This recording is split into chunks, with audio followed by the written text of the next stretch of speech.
want to begin our topic by sharing with you these words from the Diamond Sutra, which is a key part of the Mahayana Buddhist teachings. These words are attributed to Siddhartha Gautama, the Buddha. Thus shall you think of all this fleeting world. Thus shall you think of all this fleeting world, a star at dawn, a bubble in a stream, a flash of lightning in a summer cloud, a flickering lamp, a phantom, and a dream. So that's a far cry from the way we typically experience the world, isn't it? Experience the world as being solid and fixed and full of things. And yet, if we pay attention for just a little bit, we see that things change. And things change all the time. But interestingly enough, the Buddha, though he discovered this truth some 2,500 years ago, this particular teaching could be validated today by quantum science, which tells us also that there's nothing solid, that there's nothing to hold on to, that everything is fleeting, that what appears to be solid is really not solid. It's made up of molecules and atoms, which are made up of quarks and subatomic particles and so on and so forth, which ultimately made up of just dancing lights, energy. So the substantive universe has no substance. The only reality is change.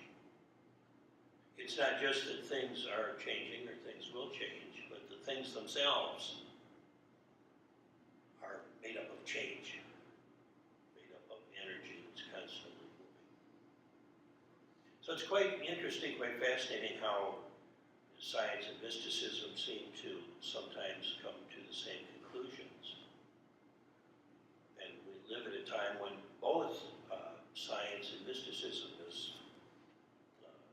available to common folks like us to read and study and to see that this practice is so multidimensional and very deep. And yet, in spite of all that theoretical interest, when it comes to our emotional response to the idea of impermanence, we may not be quite so happy about that, because emotionally, psychologically, we don't like things to change. We want to hold on to what's familiar, what's comfortable, what seems to be solid. We don't like the idea that this life is just a bubble in a stream. That we want to think of ourselves as living forever, and whatever we have, we will have for the end of time, and so on and so forth. And yet life is constantly reminding us that that things are always changing, that the nature of existence is change itself. So emotionally, when we first discover impermanence, it can be a little bit disconcerting. It can feel like, wow, I'm just in this free fall. It can be anxiety producing to some. There's nothing to hold on to, and yet our heart, our psyche craves something to stand on that's solid, something familiar, something secure. And many psychologists will tell us, and many of us know, that very often if someone is attached or addicted to dysfunctional behavior, that much of the time, if not all of the time, it's because that behavior somehow feels familiar. It feels like it's connecting us with something safe, something we can count on. So hungry is the human mind, and actually the animal mind as well, to that which is secure and promises us that it won't change, that it will always be there for us, you see. And yet, in spite of this, our awareness is that that's not true. If we just sit for a few minutes, as we did a little bit ago, we realize that the breath is constantly changing. I mean, there's no breath that we can hold on to. In fact, it's not even a good idea to try. You see, our body survives on the reality of change and impermanence. If we look at our thoughts, thoughts are constantly changing. Our emotions or desires, constantly changing. Being with my grandkids at Christmas time this year, I can see where desires are constantly changing and endless.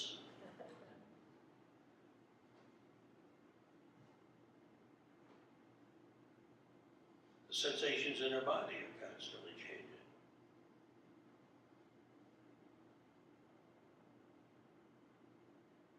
When we look around, every time we look at something, and the next time we look at something different. It's constantly changing. In fact, what we see is just light waves, a certain spectrum of light waves, which is change. So everything is in a state of change and flux, and yet emotionally we want to hold on to something, and so we have this struggle. So we grasp a hold of people or places or things or possessions or titles or roles or whatever, with the idea of being secure, having something to hold on to. The philosopher Alan Watts, Alan Watts, he used to say, he says, we're all like in a free fall, and this free fall frightens us, so we grab a hold of other people and try to protect us, only to find that they're falling as fast as we are, if not faster. So we grasp at falling things and find that we can't hold on to them. And so a lot of suffering can result from this.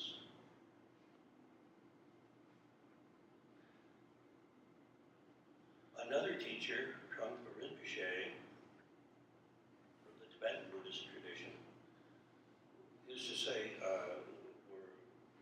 the bad news is we're all in falling. The good news is there's no ground that we're going to hit. There's nowhere to land. So when we open up to the idea that we're falling but there's nowhere to land, we begin to realize that we can experience life much differently at each moment. We begin to see too that impermanence just doesn't mean things are lost, but impermanence means that things are constantly being created, recreated, and reborn. That the universe itself is a dance of creation and destruction.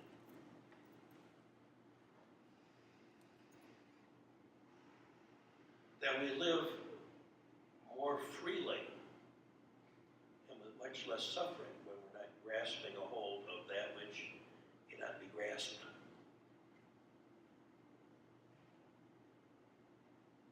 One of my teachers calls it spiritual rope burn. You know, when you got a moving rope and you try to grab a hold of it, it hurts. And that's what we do. We say life is always moving and we're trying to grab a hold of it and squeeze it and stop it. So as we are willing to open up and to realize that every moment is changing, we live with a greater clarity and a greater freedom and much less fear. And we live with the realization that every moment provides endless opportunity for discovery, because no two moments are the same.